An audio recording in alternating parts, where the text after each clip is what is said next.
चलिए class start करते हैं। इस केमिस्ट्री क्लास में आज देखने वाले हैं क्रिस्टल में जो घटक कण होते हैं या अवयवी कणों का संकुलन के बारे में चर्चा करेंगे। पिछले क्लास में हमने देखा घनीय एकक सेल का विश्लेषण। हमने त्रिज्या और कोर की लंबाई किस प्रकार से निकाली जाती है, प्रत्येक एकक सेल में परमाणुओं की संख्या कितनी होती है, उपसह संयोजन संख्या या समन्वय संख्या के बारे में हमने चर्चा किया। घनीय क्रिस्टल का घनत्व और एकक सेल की विमाएं हमने ज्ञात करने के लिए फार्मूले बताए। अगर आप लोग नए हो तो चैनल को सब्सक्राइब कर लीजिएगा। क्रिस्टल में घटक या अवयवी कणों का संकुलन, जिसे हम packing of constituents particle in crystal,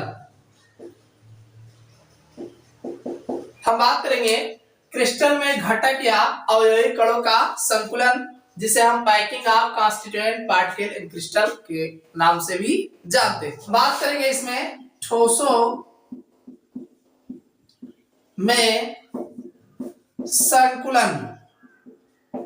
भाई जो ठोस होते हैं तो ठोसों में ये जो पार्टिकल होते हैं किस प्रकार से एक एक पार्टिकल जो है संकुलन मतलब संकुलित होना यानी संगठित होना, किस प्रकार से संकुलित हुए हैं, जुड़े हुए होते हैं, इनके बारे में हम देखेंगे।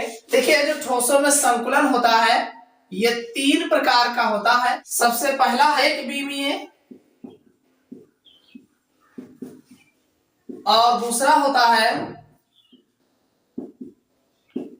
द्विविमीय और तीसरा जो संकुलन होता है त्रिविमीय। जो ठोसों में संकुलन होता है ये तीन प्रकार का होता है, एक विमीय, द्विविमीय और त्रिविमीय। तो अब तीनों के बारे में हम एग्जाम्पल सहित देखेंगे। देखिए जो एक विमीय होता है इसके अगर हम कोऑर्डिनेशन नंबर की बात करें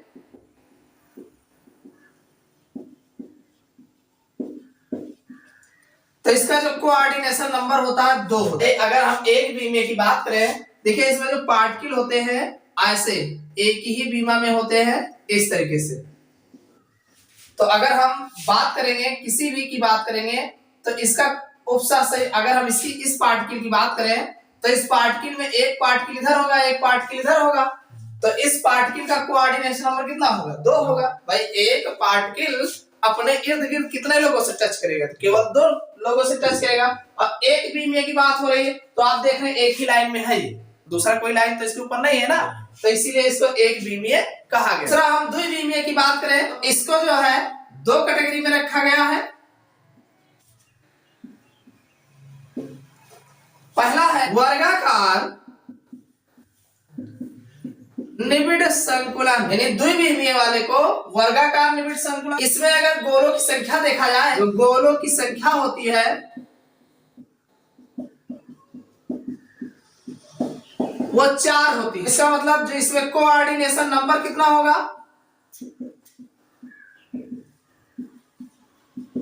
4 होगा। अगर इसका एग्जाम्पल देखना हो तो जैसे सपोज करिए अगर इसमें देखा जाए तो किसी भी गोले की बात करें, जैसे इस गोले की हम बात करें तो ये 2 गोला हो जाएगा और इधर ये आ जाएगा और ये इधर आएगा और ये इधर आएगा। ये वर्गाकार, देखिए लिखा है वर्गाकार निबिड़ संकुलन, यानी इसका जो संकुलन होगा वर्गाकार होगा।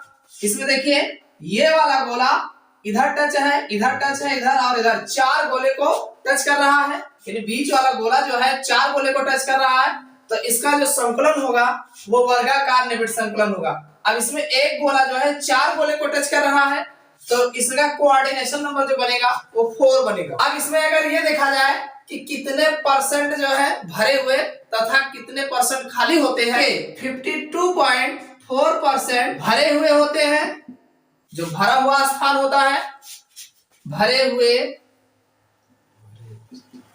स्थान। और अगर रिक्त की बात करें 47.6% खाली स्थान। देखिए जो वर्गाकार निबिड़ संकुलन है इसमें गोलों की संख्या 4 आती है। भाई एक गोला जो है 4 गोलों को टच करता है तो इसीलिए इसकी कोऑर्डिनेशन नंबर या उपसह संयोजन संख्या 4 होगा। अगर इसमें देखा जाए तो 52.4% भरा हुआ स्थान होगा और इसमें जो रिक्त स्थान बचता है 47.6% खाली स्थान बचता है। ये एग्जाम में बहुत पूछे जाते हैं कि वर्गाकार निबिड़ संकुलन में कितना परसेंट जो है भरे हुए स्थान होते हैं तथा कितना परसेंट खाली स्थान होते हैं, तथा ये पूछ लिया जाता है कि इसके वर्गाकार संकुलन में जो है कोऑर्डिनेशन नंबर या उपसरण संख्या कितनी होती है। चलिए अगला देखते हैं, खटकोणीय निबिड़ संकुलन। इसमें 6 गोले आपस में स्पर्श करते हैं तो इसका जो कोऑर्डिनेशन नंबर होगा 6 होगा, और इसमें जो है 60.4% भरे हुए स्थान तथा 39.6% रिक्त स्थान देखने को मिलते हैं।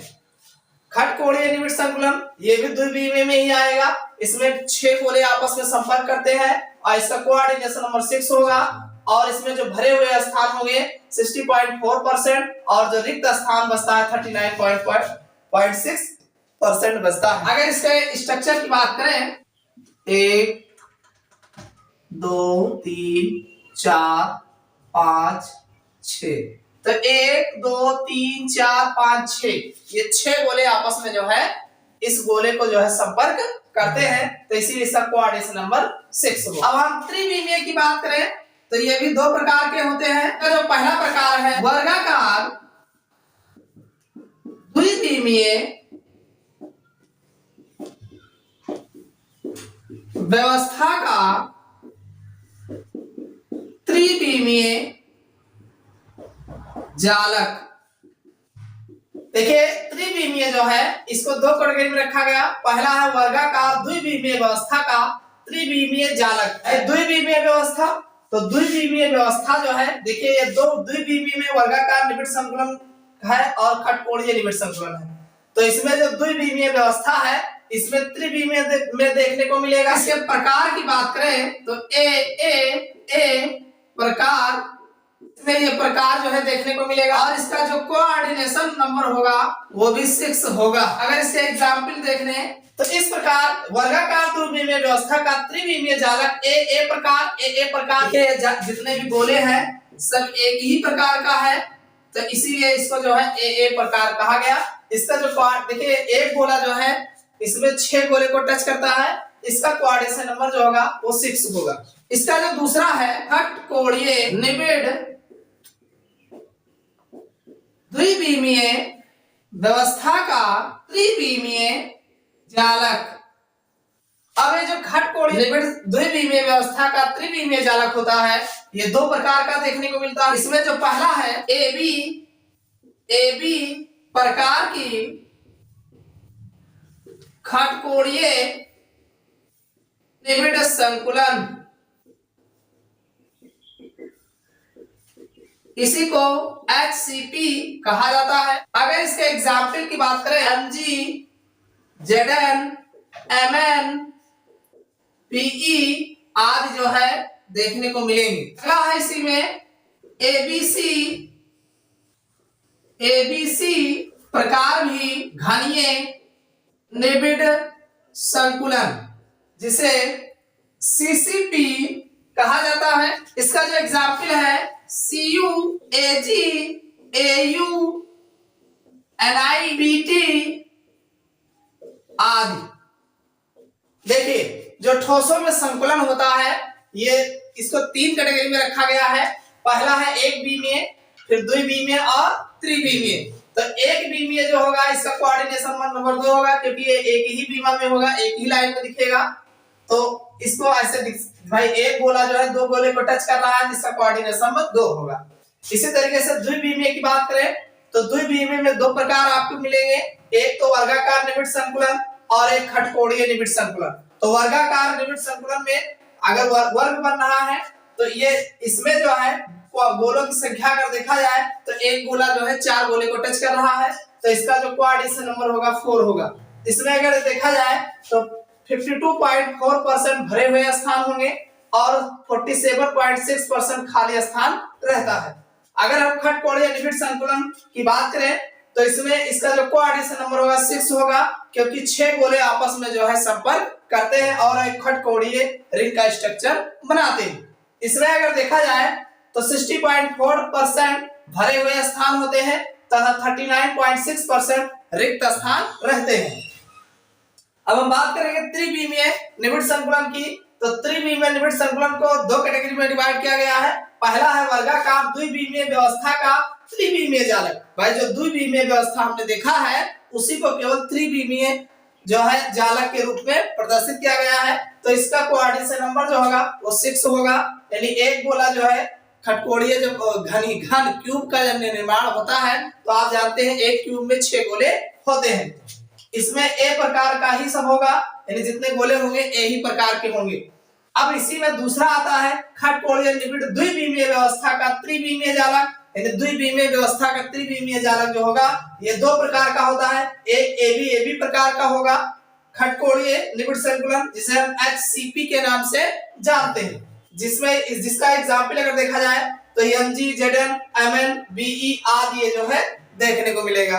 अगला है ABC प्रकार का घनीय निबिड़ संकुलन, जिसको हम CCP के नाम से जानते हैं। इसके एग्जाम्पल अगर देखे जाए CU, AG, AU, NI, PT आदि जो है इसके एग्जाम्पल होते हैं। ABC प्रकार में देखा जाए तो जो गोले स्थान कवर करते हैं 74% ये घिरा हुआ होता है और 26% रिक्त स्थान होता है। और इसमें जो है 74% 74% घिरा हुआ स्थान होता है और 26% जो है खाली स्थान रहता है। इस प्रकार से ठोसों में निबिड़ संकुलन जो है पूछा जाता है। आपको दे देगा कि खटकोणीय निबिड़ संकुलन में कितना स्थान रिक्त होता है या खाली होता है, पूछा जाता है। इसको आप अच्छे से इस डायग्राम के माध्यम से आप समझ लीजिए और इसको ध्यान में रखिएगा ताकि इसका क्वेश्चन जो है छूटने न पाए। निबिड़ संकुलन में एक इंपॉर्टेंट फैक्ट देख लीजिए, ये एग्जाम में बहुत पूछेगा, जिसको हम नोट करके देखेंगे। ये जो नोट होता है ये बहुत ही इंपॉर्टेंट है, इसको ध्यान रखिएगा। पहला है CCP तथा HCP दोनों व्यवस्थाओं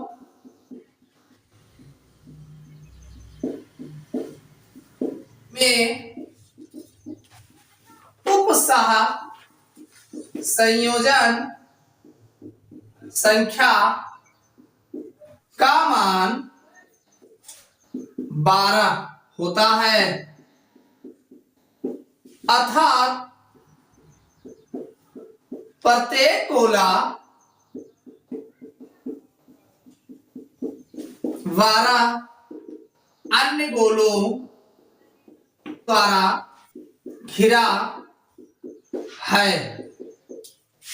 12 निकटवर्ती गोलों में से 6 केंद्रीय गोले के तल में स्थित तथा 3 गोले तल के ऊपर तथा नीचे स्थित होते हैं। भाई पहली जो इंपॉर्टेंट बात है CCP तथा SCP, इसमें पूछा जाता है कि CCP या CCP तथा HCP दोनों व्यवस्थाओं में या इनमें जो है उपसंयोजन संख्या कितनी होती है, एग्जाम में बहुत पूछा जाता है। तो ये उपसंयोजन संख्या का मान जो होता है 12 होता है, 12 होता है, अर्थात प्रत्येक गोला जो है एक गोला जो है 12 अन्य गोलों द्वारा घिरा हुआ होता है। पहली बात तो क्लियर होगी। 12 निकटवर्ती गोलों में से 6 केंद्रीय गोले, यानी 6 तो सेंटर में हो जाते हैं, 6 केंद्रीय गोले के तल में स्थित तथा 3 गोले तल के ऊपर तथा नीचे स्थित होते हैं। इसमें पूछा जाता है कि केंद्रीय तल में कितने गोले होते हैं और कितने ऊपर और नीचे स्थित होते हैं। तो इसमें जो है 6 केंद्रीय तल में होते हैं और 3 ऊपर तथा 3 नीचे जो है स्थित होते हैं। दूसरा जो इंपॉर्टेंट फैक्ट है पोलोनियम सरल घनीय जालक के रूप में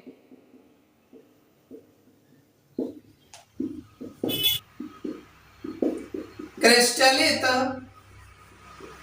होने वाली एकमात्र धातु है। देखिए अगला जो इंपॉर्टेंट फैक्ट है, पोलोनियम के बारे में कहा गया है कि पोलोनियम सरल घनीय, यानी पोलोनियम एक ऐसा धातु है एकमात्र जो सरल घनीय जालक के रूप में व्यवस्थित या क्रिस्टलित होने वाली धातु है। इसको आप ध्यान रखिएगा कि सरल घनीय जालक के रूप में कौन सी धातु होती है, तो पोलोनियम होती है, केवल इकलौती एकमात्र धातु। अब हम बात करेंगे अंतः केंद्रित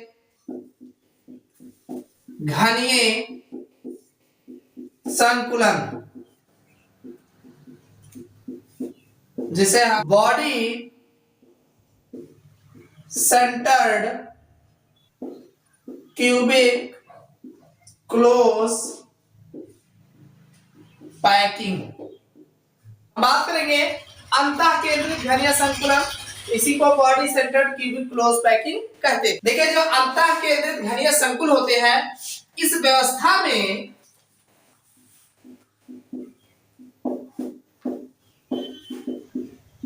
उपसह संयोजन संख्या 8, यानी जो अंतः केंद्रित घनीय संकुल होते हैं, इनमें जो उपसह संयोजन संख्या यानी एक गोला 8 गोले को जो है टच करता है, तो उपसह संयोजन संख्या 8 होती है। हाँ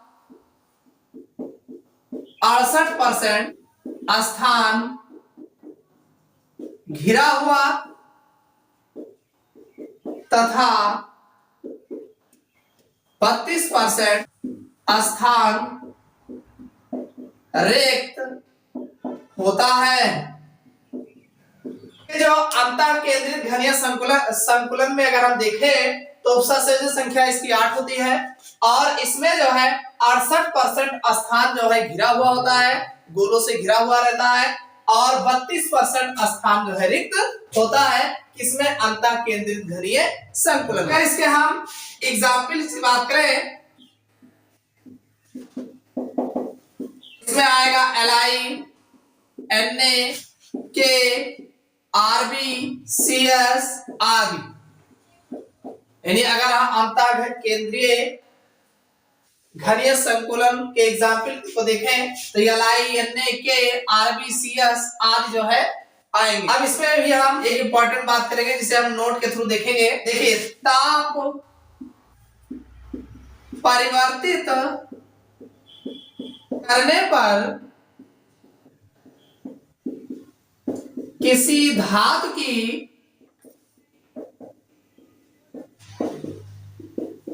क्रिस्टल संरचना भी परिवर्तित हो जाती है। इसको ध्यान रखिएगा कि अगर किसी भी क्रिस्टल है, अगर कोई भी क्रिस्टल है, तो अगर उसका टेम्परेचर चेंज किया जाए, ताप उसमें दे करके उसको बदला जाए, तो ताप परिवर्तित करने पर किसी धातु की क्रिस्टल संरचना भी परिवर्तित हो जाती है। ताप परिवर्तन के द्वारा क्रिस्टल की संरचना को बदला जा सकता है। अगर इसके एग्जाम्पल की बात करें, जैसे कैल्शियम है, इसकी जो व्यवस्था होती है सीसीपी व्यवस्था 25 डिग्री सेल्सियस, बीसीसी में चेंज हो जाता है ये 500 डिग्री सेल्सियस। भाई कैल्शियम जो है 25 डिग्री सेल्सियस पर सीसीपी व्यवस्था में होता है। अब इसी को अगर 500 डिग्री सेल्सियस पे गर्म कर दिया जाए तो ये बीसीसी व्यवस्था में आ जाता है। इसी तरीके से जैसे Fe है लोहा, इसकी जो बीसीसी व्यवस्था होती है वो जो है 25 डिग्री सेल्सियस पे होती है और इसको सीसीपी में चेंज किया जा सकता है 900 डिग्री सेल्सियस पे।